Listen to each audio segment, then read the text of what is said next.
Contextos. Ahora podemos, en conclusión, revisar la doctrina estratégica de Gramsci, en otras palabras, las perspectivas políticas que dedujo de su análisis teórico de la naturaleza de la dominación en Occidente. ¿Cuáles eran las lecciones de la morfología de la hegemonía capitalista? ¿Cómo intentó reconstruirla en la cárcel, para el movimiento de la clase obrera? ¿Cuál era el punto político esencial del problema del Estado burgués para una estrategia occidental de la revolución proletaria? Gramsci, como teórico y militante, nunca separó las dos. Su solución para la clave del éxito en Occidente era, como hemos visto, la guerra de posición. ¿Cuál era el verdadero significado y efecto de esta fórmula? Para comprender la teoría estratégica de Gramsci es necesario repasar la decisiva polémica original en el seno del movimiento obrero europeo a la que era una respuesta ulterior, oculta. Con la victoria de la Revolución Rusa, y el hundimiento de los imperios de los Hohenzollern y los Habsburgo en Europa Central, los teóricos clave del comunismo alemán llegaron a creer que, en las secuelas de la Primera Guerra Mundial, la toma del poder por el proletariado estaba en el orden del día inmediato de todo país imperialista, puesto que el mundo había entrado ahora definitivamente en la época histórica de la Revolución Socialista. Esta creencia fue plena y enérgicamente expresada por George Lukács, entonces miembro dirigente del Partido Comunista Húngaro en el exilio, en sus escritos en la revista teórica de lengua alemana Communismus en Viena. Para Lukács, existía en aquel momento una actualidad universal de la revolución proletaria, determinada por la fase general de desarrollo del capitalismo que se encontraba, a partir de entonces, en crisis mortal. Esto quiere decir que la actualidad de la revolución ya no es solo un horizonte histórico mundial tendido por encima de la clase obrera que lucha por liberarse, sino que la revolución está ya en su orden del día. La actualidad de la revolución proporciona el principio fundamental de toda la época. 1. Esta ilusión, confusión, entre los conceptos teóricos de época histórica y coyuntura histórica permitió a Lukács y a eminentes compañeros del KPD, como Salheimer y Froelich, ignorar todo el problema de las precondiciones concretas para una situación revolucionaria al afirmar abstractamente el carácter revolucionario del periodo mismo. Sobre esta premisa, avanzaron arguyendo una nueva táctica, la teilacción o acción armada, parcial, contra el Estado capitalista. En las filas de la Segunda Internacional, Bernstein y otros copensadores habían defendido la posibilidad de mejoras, parciales, del capitalismo por medio de reformas parlamentarias que, en un proceso gradual de evolución, conducirían eventualmente a la consumación pacífica del socialismo. La ilusión de que la unidad inherente del Estado capitalista podía dividirse o lograrse mediante sucesivas medidas parciales que transformasen lentamente su carácter de clase había sido una prerrogativa tradicional del reformismo. Sin embargo, ahora parecía una versión aventurista del mismo error en la Tercera Internacional. En 1920 a 1921, Salheimer, Froelich, Lukács y otros teorizaron acerca de las acciones parciales, puschistas como una serie de ataques armados contra el Estado burgués, limitadas en alcance, aunque constantes en tiempo.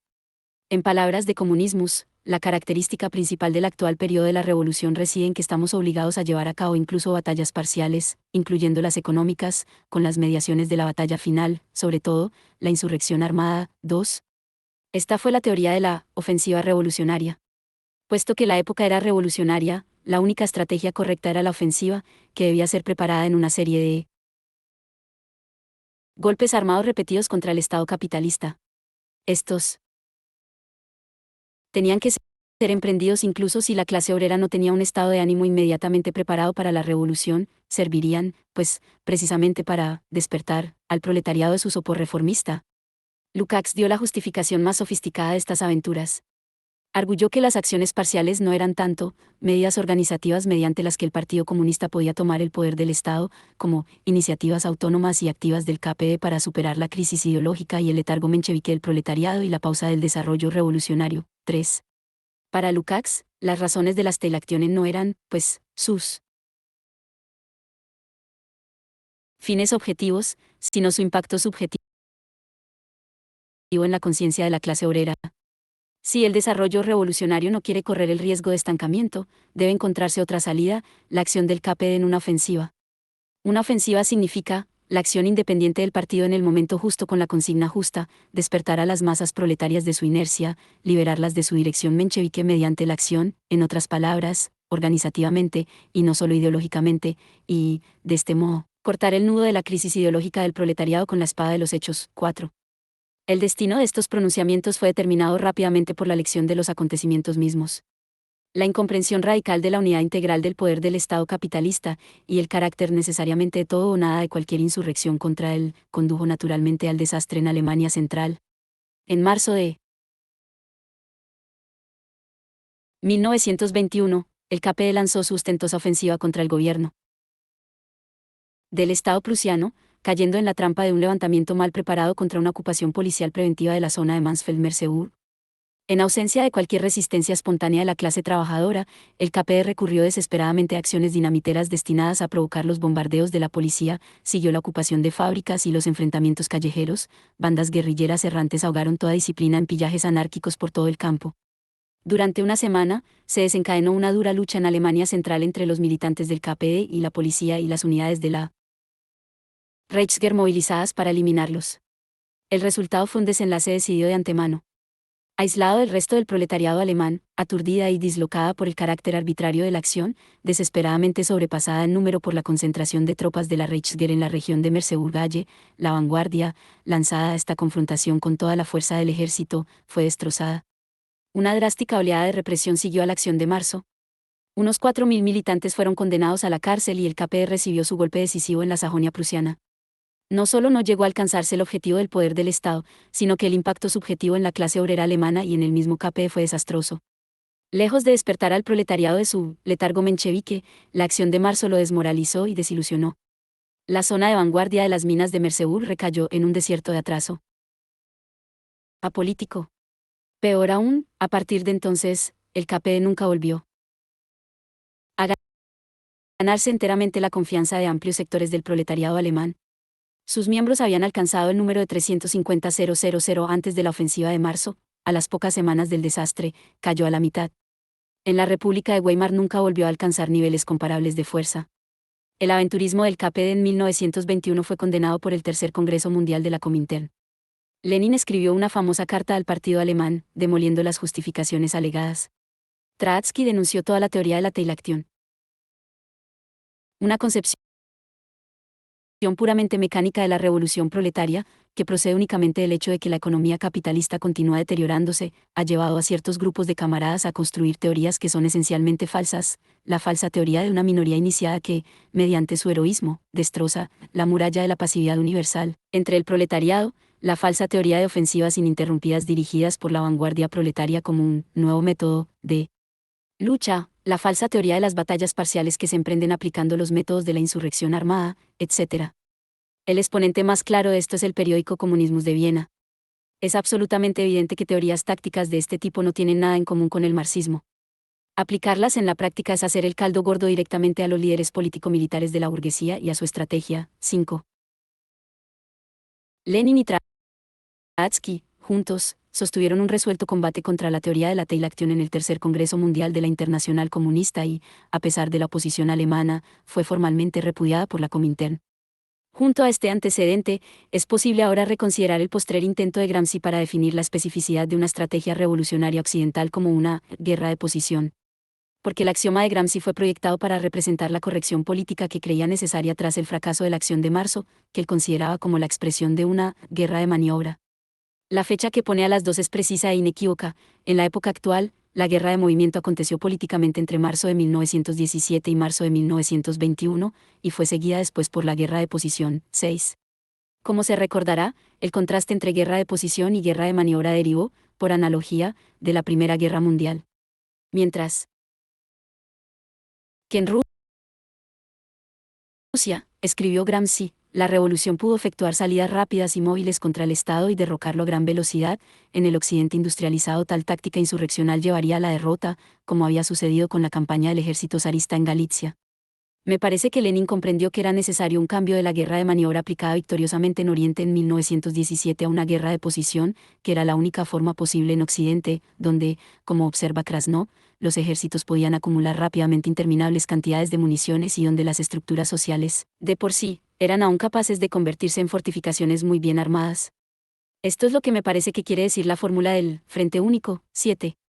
La explícita equiparación de Gramsci de Frente Único con guerra de posición, que, de otro modo, podría parecer confusa, se hace inmediatamente clara.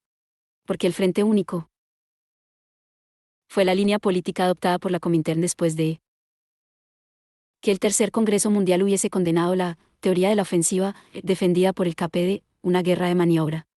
El objetivo estratégico del Frente Único era ganar a las masas en Occidente para el marxismo revolucionario, mediante la organización paciente y la agitación hábil a favor de la unidad de acción de la clase obrera. Lenin, quien acuñó la consigna, a las masas, con la que se clausuró el Congreso de la Comintern de 1921, enfatizó expresamente su importancia para una estrategia diferencial adaptada a los países de Europa Occidental, en contraste con la de Rusia. En su discurso del 1 de julio, respondiendo a Terracini, el representante del propio partido de Gramsci, el PCI, dedicó su alocución precisamente a este tema. Vencimos en Rusia no solo porque la indiscutible mayoría de la clase obrera, durante las elecciones de 1917, la mayoría abrumadora de los obreros estuvo con nosotros contra los mencheviques, estaba de nuestro lado, sino porque la mitad del ejército, inmediatamente después de que tomamos el poder, y las 9/10 de los campesinos, en el curso de algunas semanas, vinieron a nuestro lado. Vencimos porque adoptamos no nuestro programa agrario, sino el de los socialistas revolucionarios y lo pusimos en práctica. Nuestra victoria se debe al hecho de que llevamos a cabo el programa socialista revolucionario, por eso, esta victoria fue tan fácil. ¿Es posible que en Occidente tengáis semejantes ilusiones sobre la repetibilidad de este proceso? Es ridículo. Comparad las condiciones económicas. En Rusia éramos un pequeño partido, pero teníamos con nosotros la mayoría de los soviets de diputados obreros y campesinos de todo el país. ¿Dónde tenéis vosotros eso? Teníamos con nosotros casi a la mitad del ejército, que tenía al menos 10 millones de hombres. ¿Tenéis realmente tras vosotros a la mayoría del ejército? Mostradme un país así. ¿Podéis indicarme un país en Europa donde podáis ganar a la mayoría del campesinado en unas pocas semanas? Quizá Italia, risas, 8. Lenin prosiguió insistiendo en la absoluta necesidad de ganarse a las masas en Occidente antes de que cualquier intento para alcanzar el poder pudiera tener éxito. Esta necesidad no implicaba siempre la creación de un vasto partido político, significaba que la revolución solo podía hacerse con y por las masas mismas, a las que su vanguardia tenía que convencer de este objetivo en una fase preparatoria de lucha extremadamente ardua. No niego, sin duda, que la revolución pueda ser iniciada por un partido muy pequeño y conducida a un final victorioso. Pero debemos conocer los métodos por los que se puede ganar a las masas a nuestro lado. No siempre es esencial una mayoría absoluta, pero, para el triunfo y para mantener el poder, lo esencial no es solo la mayoría de la clase obrera. Uso la expresión de clase obrera en el sentido que tiene en el occidente europeo, es decir, en el sentido de proletariado industrial, sino también la mayoría de la población trabajadora y explotada. ¿Habéis pensado en esto? 9. Gramsci, pues, estaba en lo cierto al pensar que Lenin había formulado la política de Frente Único en 1921 para responder a los problemas específicos de la estrategia revolucionaria en Europa Occidental. En aquel momento, desde luego, el mismo Gramsci, junto con casi toda la dirección del PCI, había rechazado obstinadamente el Frente Único en Italia y, de este modo, había facilitado la victoria del fascismo, que pudo triunfar sobre una clase obrera dividida. Desde 1921 hasta 1924, los años en que la Comintern trató seriamente de asegurar la realización de la táctica de Frente Único con los maximalistas del sí en Italia, tanto Bordiga como Gramsci la rechazaron, resistiéndose a la línea de la Internacional. Para cuando Gramsci había asumido la dirección del partido en 1924, y había reanimado una política de fidelidad a la Internacional, el fascismo ya estaba aposentado y la Comintern, ahora con un carácter radicalmente distinto, había abandonado, en gran medida, la táctica de Frente Único.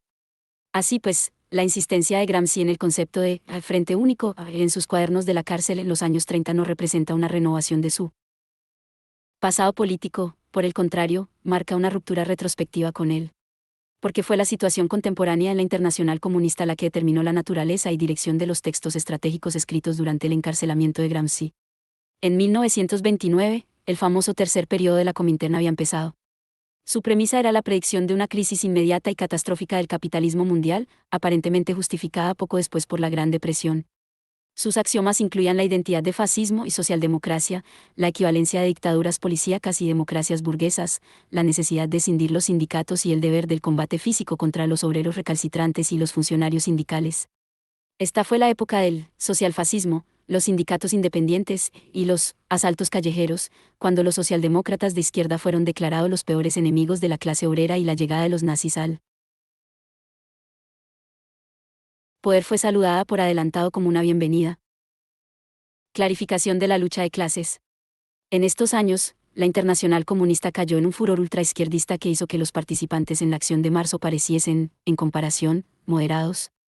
En la misma Italia, en la cumbre del poder de Mussolini, el PCI en el exilio declaró que se estaba ante una situación revolucionaria y que la dictadura del proletariado era el único objetivo inmediato permisible de la lucha. Los socialistas en el exilio común, ya maximalistas, ya reformistas, fueron denunciados como agentes del fascismo. Oleada tras oleada de cuadros, fueron enviados al país, solo para que fueran arrestados o encarcelados por la policía secreta, mientras sus éxitos eran anunciados por la propaganda oficial en el extranjero. Frente a esta precipitación general hacia el desastre, en la que su propio partido estaba implicado, Gramsci rechazó sus posturas oficiales y, en la búsqueda de otra línea estratégica, recordó el Frente Único. Ahora es fácil ver la razón. Una década antes, este había sido la respuesta a las aberraciones aventuristas que anticipaban, en una forma menos extrema, las del tercer periodo. El Frente Único adquiría, para Gramsci, una nueva relevancia en la coyuntura de los primeros años 30. En realidad puede decirse que fue la locura del tercer periodo la que le ayudó finalmente a entenderlo. Su énfasis sobre el Frente Único en sus cuadernos de la cárcel tiene, así, un significado inequívoco. Es una negación de que las masas italianas hubieran abandonado las ilusiones socialdemócratas o democrático burguesas, de que estuvieran en una agitación revolucionaria contra el fascismo o de que pudieran ponerse en pie inmediatamente para movilizarse por la dictadura del proletariado en Italia, y una insistencia en que estas mismas masas debían ser ganadas para la lucha contra el fascismo, en que la unidad de la clase obrera podía y debía lograrse mediante pactos de acción entre comunistas y socialdemócratas y en que la caída del fascismo no significaría automáticamente la victoria del socialismo porque siempre existía la posibilidad de una restauración del parlamentarismo. El Frente Único, en otras palabras, representaba la necesidad de un trabajo político ideológico profundo y serio entre las masas, desprovisto de sectarismo, antes de que la toma del poder pudiera incluirse en el orden del día. Al mismo tiempo, la reorientación estratégica de Gramsci en la cárcel iba más allá de los imperativos coyunturales de la resistencia peninsular al fascismo. El horizonte espacial de su pensamiento político durante esos años era Europa occidental en su conjunto, no simplemente Italia. Del mismo modo, su referencia temporal era toda la época de la posguerra después de 1921, y no meramente la oscuridad de los primeros años 30. Para aclarar el alcance del cambio en la perspectiva política que intentó teorizar, Gramsci desarrolló el precepto de la guerra de posición.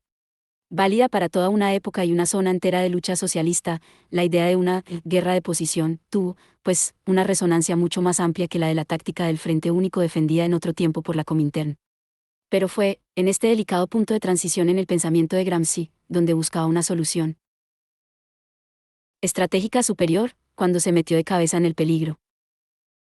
Porque, desconocido para él, Gramsci tenía un ilustre predecesor. Karl Kautsky, en una famosa polémica con Rosa Luxemburg, había argumentado en 1910 que la clase obrera alemana, en su lucha contra el capital, debía adoptar una Armatungsstrategie, una estrategia de desgaste.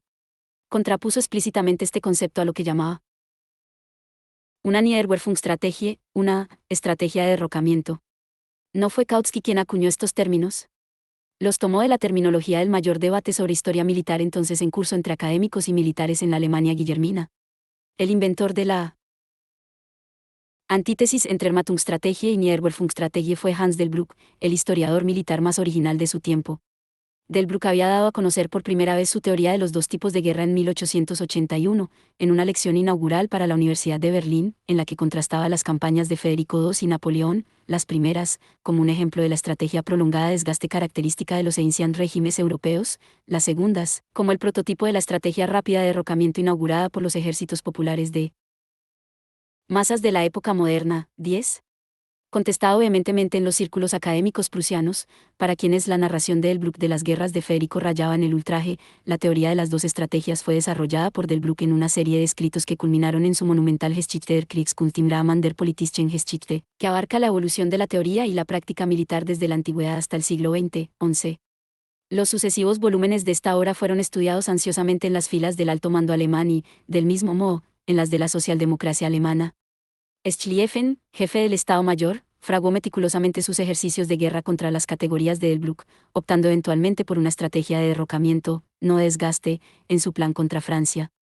Mering, en Die Neue Zeit, recomendó entusiásticamente las historias de Delbruck a los lectores de la clase obrera en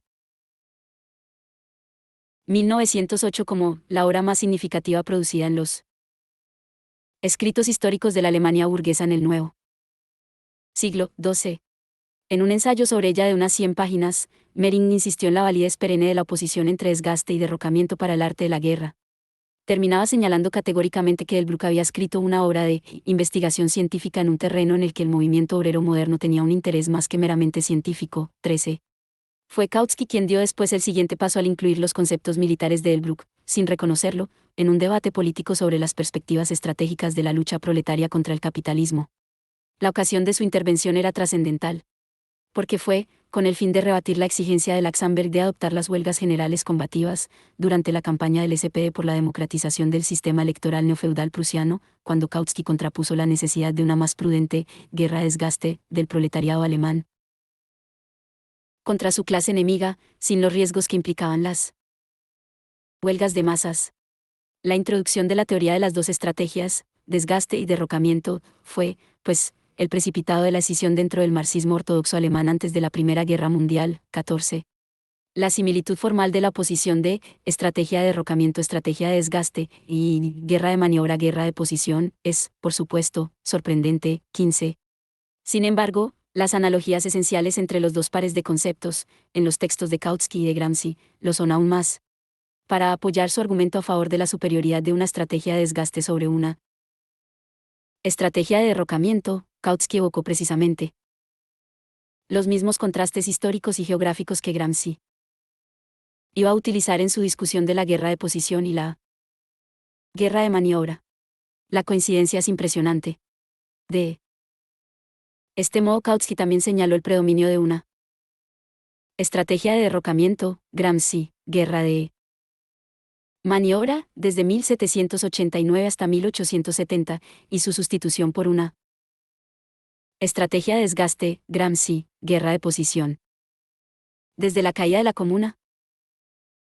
A través de una coincidencia de circunstancias favorables, los revolucionarios en Francia durante los años 1789 a 1793 consiguieron hundir el régimen dominante en un intrépido ataque de varios golpes decisivos. Esta estrategia de derrocamiento era entonces la única utilizable para una clase revolucionaria, en un estado policíaco absolutista que excluía cualquier posibilidad de construir partidos, o el ejercicio por las masas populares de cualquier influencia constitucional sobre el gobierno. Toda estrategia de desgaste hubiera fracasado, porque el gobierno, enfrentado con unos adversarios que querían unirse para una resistencia duradera, siempre podía interceptar sus posibilidades de organización o coordinación. Esta estrategia de derrocamiento estaba aún en pleno auge cuando se fundó nuestro partido en Alemania. El éxito de Garibaldi en Italia y las brillantes, aunque eventualmente derrotadas, luchas de la insurrección polaca precedieron inmediatamente la agitación de La Salle y la fundación de la Internacional. La Comuna de París siguió poco después. Pero fue precisamente la Comuna la que demostró que los días de una táctica de derrocamiento ya habían pasado. Estaba adaptada a circunstancias políticas caracterizadas por una capital dominante y un inadecuado sistema de comunicaciones que hacía imposible concentrar rápidamente grandes masas de tropas desde el campo, y a un nivel de técnica urbanística y de equipo militar que daba numerosas oportunidades a la lucha callejera.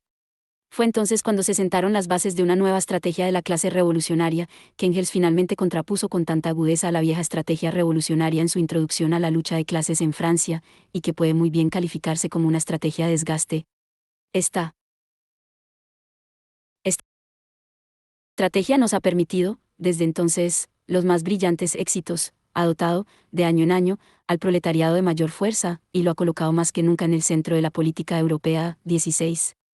El meollo de esta estrategia de desgaste fueron sucesivas campañas electorales que, según Kautsky afirmaba esperanzadamente, debían dar al SPD una mayoría numérica en el Reichstag al año siguiente. Al negar que las huelgas agresivas de masas tuvieran alguna relevancia en la coyuntura alemana del momento, Kautsky avanzó la idea de una separación geopolítica entre Oriente y Occidente. En la Rusia zarista, escribió Kautsky, no había sufragio universal ni derechos legales de reunión ni libertad de prensa. En 1906, el gobierno estaba aislado en el interior, el ejército, derrotado en el extranjero, y el campesinado, sublevado por todo el vasto e incoordinado territorio imperial. En estas circunstancias todavía era posible una estrategia de derrocamiento. Porque el proletariado ruso, que carecía de los derechos políticos y económicos elementales, podía lanzar una huelga general revolucionaria, amorfa y primitiva, dirigida indiferentemente contra el gobierno y los patronos. 17. La explosión acumulada de huelgas de masas en Rusia ascendió después espontáneamente hasta convertirse en una lucha con el Estado. En consecuencia, la política de violencia, seguida por la clase obrera rusa, encontró su derrota final. Pero su estrategia de derrocamiento fue el producto natural del atraso histórico de la sociedad rusa. Las condiciones para una huelga en Europa Occidental, y especialmente en Alemania, proseguía Kautsky, son, sin embargo, muy distintas de las de la Rusia prerevolucionaria y revolucionaria. 18. En Europa Occidental los obreros eran más numerosos y estaban mejor organizados, y habían disfrutado libertades cívicas desde hacía tiempo. También se enfrentaban con un enemigo de clase más fuerte, provisto, sobre todo en Alemania, de un ejército y una burocracia disciplinados. El aparato estatal prusiano, de hecho, era, en aquel momento, el más poderoso de Europa. La clase obrera estaba también más aislada de las otras clases que en Rusia. De aquí que tumultuosas huelgas de masas, como las que se produjeron en Rusia durante 1905, fuesen inapropiadas en Occidente. Manifestaciones de esta clase todavía no han tenido nunca lugar en Europa Occidental. Tampoco es probable que se produzcan así, no a pesar de, sino a causa de medio siglo de movimiento socialista, organización socialdemócrata y libertad política. 19. En estas circunstancias, impulsar huelgas de masas para asegurar la reforma de los derechos políticos prusianos, como exigía Laxenberg, solo comprometería las posibilidades del SPD en las próximas elecciones al Reichstag. Formalmente, Kautsky no negaba que, en la batalla final de la lucha de clases, también en Occidente sería necesaria una transición a una estrategia de derrocamiento. Pero el arma de la huelga de masas debía reservarse exclusivamente para este compromiso decisivo, cuando la victoria o la derrota serían absolutas. De momento, las escaramuzas preliminares no deben librarse con artillería pesada. 20. El único camino correcto en Occidente era una estrategia de desgaste, recordando la de Fabio Cunctator en la antigua Roma. 21. Laxenberg, a quien Gramsci reprochó su misticismo, en su texto central sobre Oriente y Occidente. 22, captó de inmediato la lógica del contraste de Kautsky entre las dos zonas. La polémica entre ellos justamente sobre esta cuestión fue el motivo de su ruptura política con Kautsky, 4 años antes que Lenin, que solo lo comprendió cuando llegó la guerra de 1914. Laxenberg denunció toda la teoría de las dos estrategias, y su crudo contraste entre la Rusia revolucionaria y la Europa occidental parlamentaria. 23, como una racionalización del rechazo de Kautsky de las huelgas de masas y su capitulación ante el electoralismo.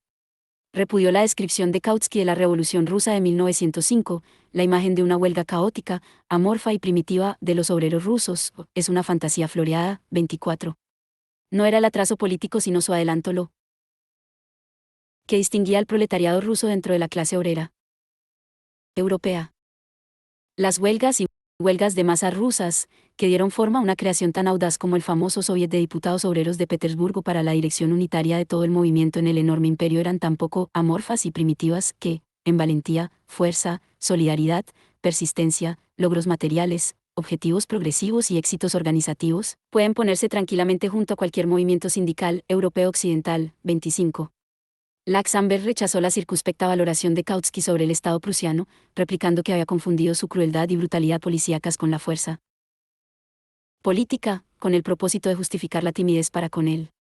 La declaración de Kautsky de reservar el uso de una huelga de masas para la única contingencia apocalíptica de una batalla final, en el futuro lejano, era una cláusula simbólica inventada para absolver al SPD de cualquier compromiso ante las serias luchas del presente concreto y permitirle acomodarse al oportunismo más mundano.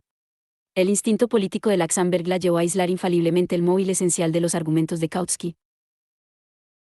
En la práctica, el camarada Kautsky nos dirige insistentemente hacia las próximas elecciones al Reichstag. Estas son el pilar básico de su estrategia de desgaste. La salvación debe venir de las elecciones al Reichstag. Seguramente, nos traerán una victoria abrumadora, crearán una situación completamente nueva, pondrán inmediatamente en nuestro bolsillo la llave para esta formidable situación histórica. En suma, hay tantos violines en el cielo de las próximas elecciones al Reichstag que seríamos criminalmente necios si pensáramos en una huelga de masas cuando tenemos ante nosotros una victoria tan segura, puesta, en nuestro bolsillo, por la papeleta de voto. 26. La propia posición de Laxenberg en estos debates no carecía de efectos. No hay una adecuada réplica a la caracterización de Kautsky del Estado ruso, como contrapuesto a la clase obrera rusa, eludiendo el verdadero problema de su diferencia estructural respecto a los estados occidentales de la época, que Kautsky había puesto de relieve con razón. Tampoco tenía, ni aquí ni en otra parte, una teoría firme de la conquista del poder por el proletariado. Su concepción de las huelgas de masas como continuos ejercicios de combatividad y autonomía de la clase obrera empañaba la ruptura inevitablemente discontinua de un levantamiento revolucionario contra el Estado capitalista mismo, al trascender necesariamente el nivel de una huelga. 27. Sin embargo, estas limitaciones eran secundarias cuando las comparamos con la agudeza de su visión de la dinámica de la teoría de Kautsky. Su presciencia acerca de su evolución es todavía más impresionante cuando se compara con la complacencia de Lenin hacia Kautsky. El debate en el seno de la socialdemocracia alemana tuvo una continuación pública en la socialdemocracia rusa. Unas semanas después, Martov escribió un artículo en Die Neue Zeit sobre el debate prusiano y la experiencia rusa, 28. Aprobando calurosamente las tesis generales de Kautsky, Martov argumentaba que Rusia no estaba de ninguna forma exenta de sus lecciones. No debía permitirse que Laxenberg utilizara la Revolución Rusa de 1905 como su carta de triunfo contra la política oficial del SPD en Alemania, ni que su descripción de la misma fuera admitida por los socialistas occidentales en nombre del privilegium odiosum del excepcionalismo ruso. La experiencia rusa era, en ese momento, similar en cualquier aspecto a la experiencia de toda Europa. Cuando se había desviado, en 1905, había terminado en un desastre. La combinación de huelgas económicas y políticas, de las que Laxenberg se vanagloriaba, fue más una debilidad que una fortaleza del proletariado ruso. El levantamiento de Moscú fue el resultado calamitoso de un impulso, artificial, del movimiento hacia un choque decisivo con el Estado.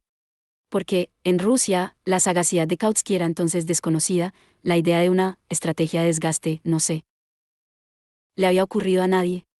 Ahora, sin embargo, tras el fracaso del extremismo de 1905, era responsabilidad del movimiento obrero ruso el adoptarla. El proletariado debe esforzarse, no solamente para luchar, sino para vencer. 29. La pronta utilización por Martov de las tesis de Kautsky para justificar la política menchevique en Rusia provocó puntualmente una respuesta del bolchevique polaco Marczewski en Die Neue Zeit.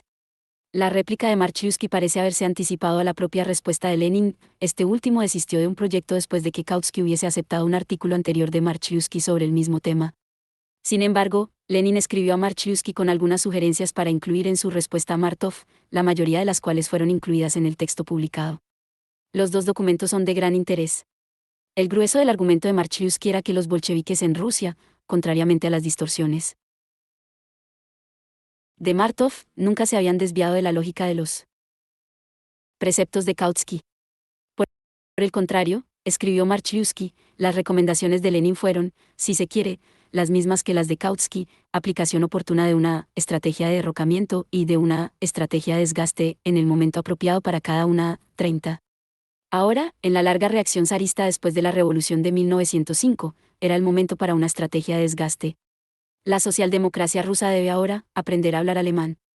El propio Lenin, entre tanto, en su carta a Marczewski, apoyó la validez de las reclamaciones de Kautsky de una intransigencia inapelable en su polémica con Laxenberg. En realidad, las reiteró enfáticamente a pesar de la presteza de Martov en apropiarse de los argumentos de Kautsky para reivindicar el menchevismo en Rusia.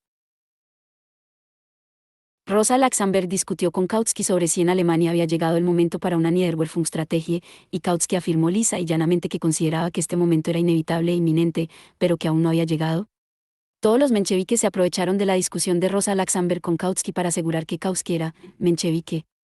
Martov está haciendo todo lo posible, empleando una diplomacia nimia y despreciable, para ahondar la brecha entre Rosa Laxenberg y Karl Kautsky. Estos trucos mezquinos no pueden tener éxito. Los socialdemócratas revolucionarios pueden discutir sobre el momento para la Niederwerfungsstrategie en Alemania, pero no sobre su oportunidad en Rusia en 1905, 31. El contraste con Laxenberg es sorprendente. Laxenberg percibió enseguida que el efecto real de los argumentos de Kautsky era una sofisticada apología del reformismo. Sus vigorosas denuncias de aquellos recibieron su justificación al final de la polémica entre los dos. Porque la caracterización de Laxenberg de la teoría de Kautsky, que ella llamó Nichts als Parlamentarismus, nada más que parlamentarismo, fue finalmente confirmada, ni más ni menos, que por el propio Kautsky en una de sus respuestas finales, en una formulación que resume su posición en una expresión clásica de lo que puede llamarse la cláusula de defensa socialdemócrata. Cuanto más democrática es la constitución de un país, menos condiciones existen para una huelga de masas, menos necesaria se vuelve dicha huelga para las masas y, por lo tanto, sea con menos frecuencia. Allí, donde el proletariado goza de suficientes derechos electorales, una huelga de masas solo puede esperarse como medida defensiva, como medio para proteger los derechos de voto o un parlamento con fuerte representación socialdemócrata, contra un gobierno que se niega a obedecer la voluntad de los representantes del pueblo. 32. Gramsci, aislado en la cárcel del mundo exterior durante los años 30, no se percató de estos precedentes mientras luchaba por forjar conceptos para resistir la renovación del aventurismo en el seno de la Comintern. Fue, en este contexto, que pudo producir un pensamiento formalmente análogo al de Kautsky, estrategia desgaste/diagonal guerra de posición, sin ver sus peligros. La guerra de posición de Gramsci fue pensada, como ya hemos visto, como una réplica a la guerra de maniobra de Salheimer y Lukács, siguiendo el espíritu, creía él, del Congreso de la Comintern que los había condenado. Ya se ha discutido sobre los errores de la teoría de la teilacción. Los corregía completamente, sin embargo, la fórmula de Gramsci. Se observará que lo que realmente hizo fue invertir su forma de plantear el problema. La estrategia revolucionaria en el caso de Gramsci se convierte en una larga e inmóvil guerra de trincheras entre dos campos en posiciones fijas, en lo que cada uno intenta socavar al otro cultural y políticamente. El cerco es recíproco, escribió Gramsci, concentrado, difícil y exige cualidades excepcionales de paciencia e ingenio. 33. No hay ninguna duda de que el peligro de aventurismo desaparece en esta perspectiva, con su énfasis preponderante en la sumisión ideológica de las masas como objeto central de la lucha, que solamente se ganará mediante la búsqueda de un frente único en el seno de la clase obrera. Pero, ¿qué ocurre con la fase de insurrección? La toma por asalto y la destrucción del aparato estatal que, para Marx y Lenin, eran inseparables de la revolución proletaria. Gramsci nunca abandonó los principios básicos del marxismo clásico sobre la necesidad final de una toma violenta del poder del Estado, pero su fórmula estratégica para Occidente no logró integrarlos. La mera contraposición entre guerra de posición y guerra de maniobra se convierte al final, en cualquier estrategia marxista, en una posición entre aventurismo y reformismo. A semejante juicio debe hacérsele una objeción inmediatamente. Porque no hubiera podido Gramsci concebir la estrategia de la guerra de posición como preparación para una guerra de maniobra decisiva contra la clase enemiga. En otras palabras, no defendía, de hecho, una tesis que Lenin había adscrito erróneamente a Kautsky. La necesidad de una transición de la estrategia de desgaste a la estrategia de derrocamiento, transición que era inevitable en el periodo de crisis política en que la revolución alcanza su mayor intensidad. 34. En este esquema, la guerra de posición de Gramsci correspondería a la fase en que un partido revolucionario intenta ganar ideológicamente, consensualmente, a las masas para la causa del socialismo, antes de la fase en la que las conducirá políticamente a la revuelta final, coercitiva, contra el Estado burgués. Entonces, la hegemonía sería ejercida verdaderamente en el seno de la sociedad civil, en la formación de un bloque de clase de los explotados, mientras que se mantendría la dictadura sobre y contra los explotadores, en una destrucción violenta del aparato estatal que aseguraba su dominio. Tal interpretación estaría incontestablemente de acuerdo con los principios clásicos del materialismo histórico. Pero, en las 2000 páginas de los cuadernos de la cárcel, solo hay una frase que, de refilón, parece estar en concordancia con ella. Incluso esta es oblicua y ambigua. Al final mismo del largo pasaje en que se comparan Oriente y Occidente, que hemos citado tan a menudo, Gramsci escribió una breve reflexión posterior, gratuitamente suprimida por sus editores después de la guerra. Un esfuerzo por iniciar una revisión de los métodos tácticos actuales fue quizá el esbozado por Trotsky en el Cuarto Congreso Mundial, cuando hizo una comparación entre los frentes oriental y occidental. El primero había caído enseguida, pero después habían seguido luchas sin precedente. En el caso del último, las luchas tendrían lugar con antelación. La cuestión, por tanto, era si la sociedad civil resiste antes o después el intento de tomar el poder, donde tiene lugar la última, etc. Sin embargo, la cuestión fue esbozada solamente de forma brillante y literaria, sin directrices de carácter práctico. 35. Tan solo en este pasaje puede hallarse un ejemplo pasajero del orden teórico y temporal correcto en que los conceptos de Gramsci hubieran tenido que ser desplegados para producir una estrategia política revolucionaria para el capitalismo avanzado. Porque, en Occidente, la resistencia de la sociedad civil tendría que ser superada precisamente antes que la del Estado, mediante la labor del Frente Único, aunque la victoria en este campo hubiera tenido que ser seguida, después, por lo que Gramsci llama aquí directamente un asalto armado, asalto sobre el Estado. Desafortunadamente, la visión contenida en esta alusión a otro pensador fue puntual. El peso de la propia imaginación de Gramsci, ideada verdaderamente en una forma brillante y literaria, en sus textos estratégicos centrales recae en la dirección contraria. Existe el Estado, que es meramente el foso exterior, y la sociedad civil, que es el poderoso sistema de fortificaciones y terraplenes que yace tras él. En otras palabras, es la sociedad civil del capitalismo, descrita repetidamente como el terreno del consentimiento, la que se convierte en la última barrera para la victoria del movimiento socialista. La guerra de posiciones, pues, la lucha de la clase obrera organizada para ganar la hegemonía sobre ella, una hegemonía que, por definición tácita, se funde inmediatamente en una preeminencia política sobre la formación social en su conjunto.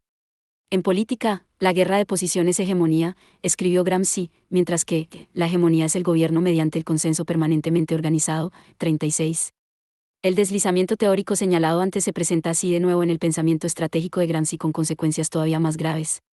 Porque, en inversión directa del orden de batalla de Lenin, Gramsci relegó expresamente la guerra de movimiento a un papel simplemente preliminar o subsidiario en Occidente y elevó la guerra de posición a un papel concluyente y decisivo en la lucha entre trabajo y capital.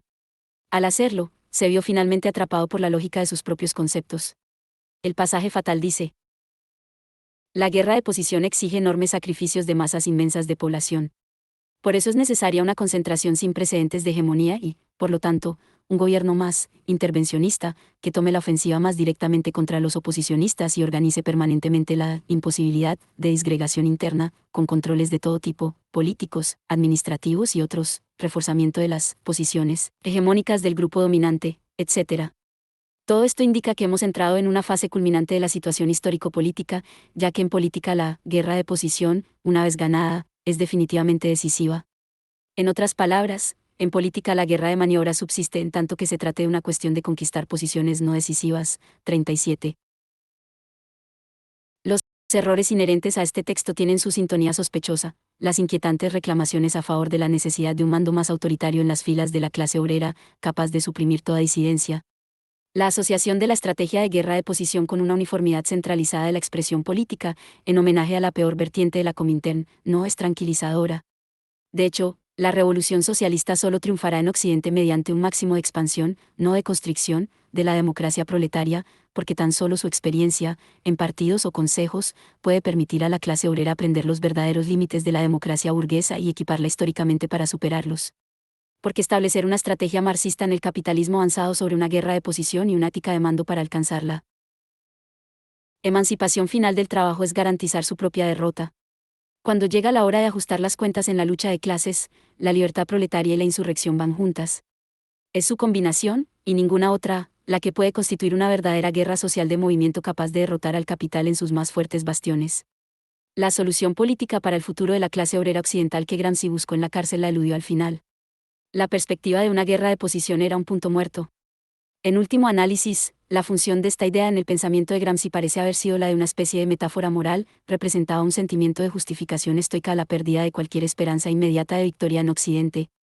Por una de aquellas coincidencias que constituyen la rúbrica de la época, el pensador marxista de Europa Occidental cuyo destino fue el más cercano al de Gramsci en los años 30 reprodujo la misma idea en su muy diferente obra.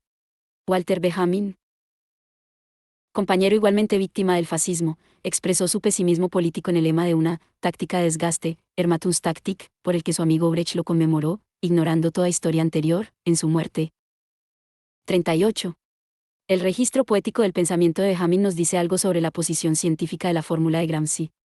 La deuda que todo marxista contemporáneo tiene con Gramsci solo puede ser saldada justamente si se toman sus escritos con la seriedad de un verdadero espíritu crítico. En el laberinto de sus cuadernos, Gramsci se perdió. Contra su propia intención, de su trabajo pueden extraerse conclusiones formales que conducen lejos del socialismo revolucionario. Es necesario añadir que Gramsci fue él mismo una prueba contra cualquier clase de reformismo. Las conclusiones parlamentaristas de la teoría estratégica de Kautsky le eran absolutamente extrañas, su obra está salpicada, en cualquier otra parte, de aseveraciones sobre la necesidad imperativa del derrocamiento revolucionario del Estado capitalista. Ni siquiera tenemos que remontarnos a sus incontables afirmaciones antes de la cárcel y a la censura. En el documento que puede ser considerado como el testamento político real de Gramsci, su último consejo directo a los militantes de la clase obrera italiana, recogido por el informe de Assol's Lisa, en el cual insistía, desafiando las doctrinas del tercer periodo, en la necesidad de objetivos populares en la lucha contra el fascismo intermedios, sobre todo, una asamblea constituyente, tampoco dejó ninguna duda acerca de su compromiso con los objetivos últimos, como Marx y Lenin los hubieran considerado. La conquista violenta del poder necesita la creación por el partido de la clase obrera de una organización de tipo militar, profundamente implantada en todas las ramas del aparato estatal burgués, y capaz de herirlo e infligirle fuertes golpes en el momento decisivo de la lucha. 39. Gramsci no afirmó simplemente la necesidad de una revolución proletaria en términos clásicos, muchos lo han hecho verbalmente después. Luchó y sufrió una larga agonía por ello. No solo su trabajo, sino su vida es incomprensible. Sin esta vocación, solo el mismo Gramsci era demasiado consciente de las condiciones de su lucha contra la enfermedad, el aislamiento y la muerte. Los pasajes centrales de sus cuadernos sobre la distinción entre Oriente y Occidente están moldeados en la forma de una analogía militar: artillería, trincheras, jefes, maniobra, posición. Lacónicamente, el mismo hombre nos advierte contra cualquier lectura fácil de su propio vocabulario. Al decir todo esto, debe recordarse el criterio general de que las comparaciones entre el arte militar y la política deben ser tomadas siempre como un grano de sal, en otras palabras, como ayudas para pensar en términos de una ridaxiola de Amsterdam. 40. Las condiciones de la composición de Gramsci en la cárcel produjeron una teoría no unitaria, fragmentaria, que permitió inherentemente discrepancias e incoherencias en ella. Nada revela esto de forma más clara que las referencias a Trotsky en los pasajes centrales discutidos en este ensayo. Porque en ellos el concepto de revolución permanente es repetidamente el objeto formal de la crítica de Gramsci como supuesta expresión de una guerra de maniobra. Sin embargo, fue Trotsky, naturalmente, quien dirigió junto con Lenin el ataque contra la generalizada teoría de la ofensiva revolucionaria en el tercer congreso de la Comintern. Fue Trotsky, de nuevo con Lenin, el principal arquitecto del Frente Único que Gramsci equiparó con su guerra de posición. Por último, fue Trotsky, no Lenin, quien escribió el documento que fue la teorización clásica del Frente Único en los años 20, 41. La confusión de Gramsci fue aquí virtualmente total. La prueba política de ello iba a ser muy concreta. Durante el apogeo del tercer periodo, en 1932, Gramsci, en la cárcel de Turi y Bari, y Trotsky, en la isla de Principo, desarrollaron efectivamente posiciones idénticas sobre la situación política en Italia, en diametral contraste con la línea oficial del PCI y de la Comintern. Preso y exiliado llamaban por igual a un frente único para resistencia de la clase obrera al fascismo, incluyendo a los partidos socialdemócratas, y una perspectiva transitoria que abarcase la posibilidad de una restauración de la democracia burguesa en Italia tras la caída del fascismo. 42. Ninguno de ellos, por supuesto, sabía del otro en esta convergencia en la noche de los tiempos política. Hay aún una ironía mayor en la confusión de Gramsci. Porque, en realidad, fue sobre todo Trotsky quien proporcionó al movimiento de la clase obrera, oriental o occidental, una crítica científica de las ideas de guerra de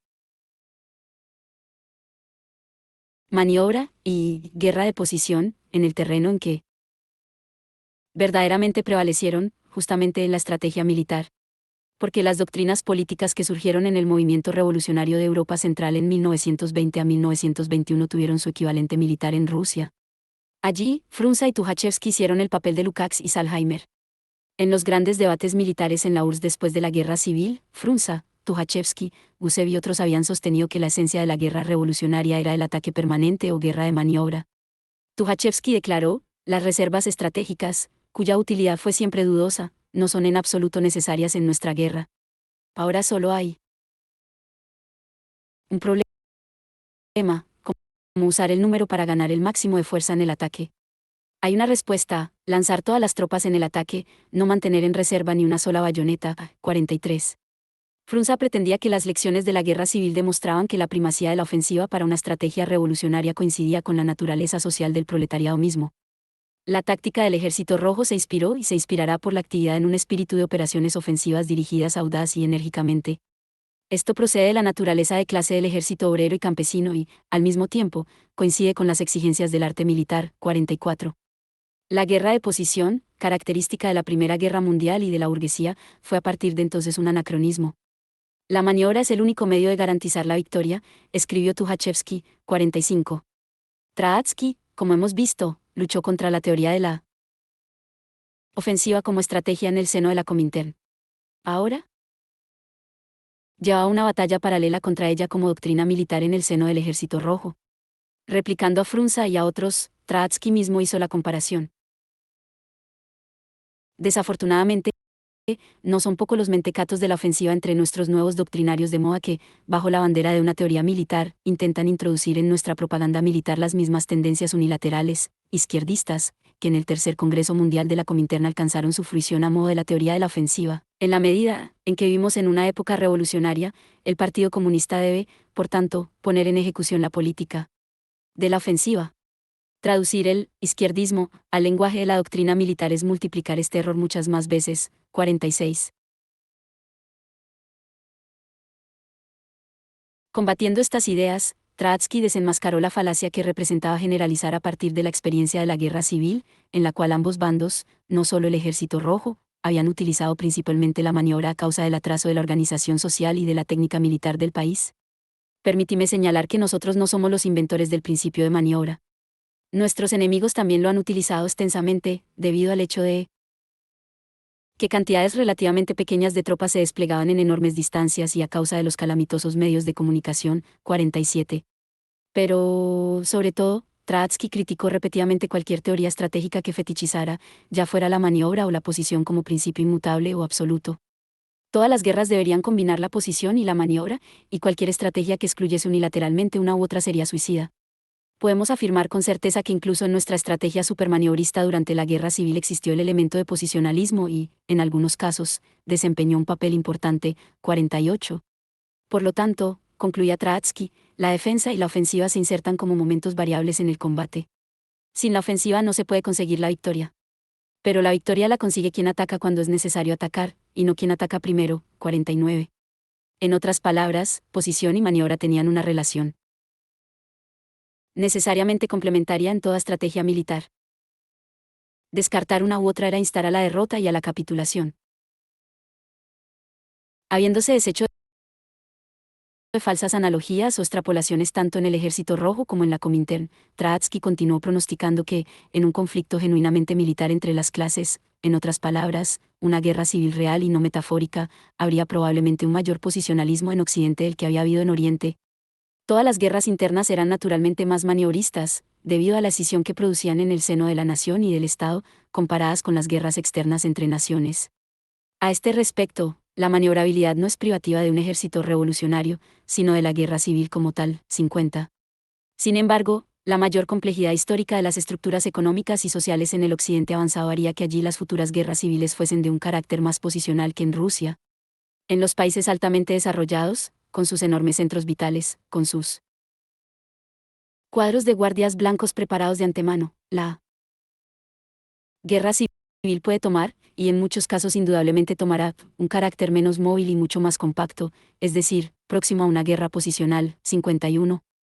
En los momentos finales y consumidos de la vida de Gramsci, Europa fue visitada precisamente por un conflicto así. La guerra civil española iba a justificar impresionantemente la opinión de Trotsky. Librado en el Manzanares y en el Ebro, el combate por la República resultó una larga y dura prueba posicional, perdido al final porque la clase obrera no pudo retomar nunca la iniciativa de maniobra esencial para la victoria. Si el análisis de Trotsky iba a confirmarse en España, fue por la correspondencia con su propósito. Fue una teoría técnica, no metafórica, de la guerra. La precisión militar de Trotsky, producto de su experiencia en la guerra civil rusa, no confería un privilegio equivalente a su estrategia política. Su conocimiento de Alemania, Inglaterra y Francia era, en realidad, mayor que el de Gramsci. Sus escritos sobre las tres formaciones sociales más importantes de Europa Occidental en el periodo de entreguerras son inconmensurablemente superiores a los de los cuadernos de la cárcel. Contienen ciertamente la única teoría desarrollada del Estado capitalista moderno en el marxismo clásico en sus textos sobre la Alemania nazi. Pero, si bien el dominio histórico de Trotsky sobre las estructuras sociopolíticas específicas del capitalismo en los países centrales de Europa Occidental no tuvo igual en su propia época, nunca planteó el problema de una estrategia diferencial para hacer la revolución socialista en ellos, no incluida por la estrategia de Rusia, con la misma ansiedad o lucidez que Gramsci. En este aspecto esencial sus problemas fueron menos inquietantes. Capítulo 5.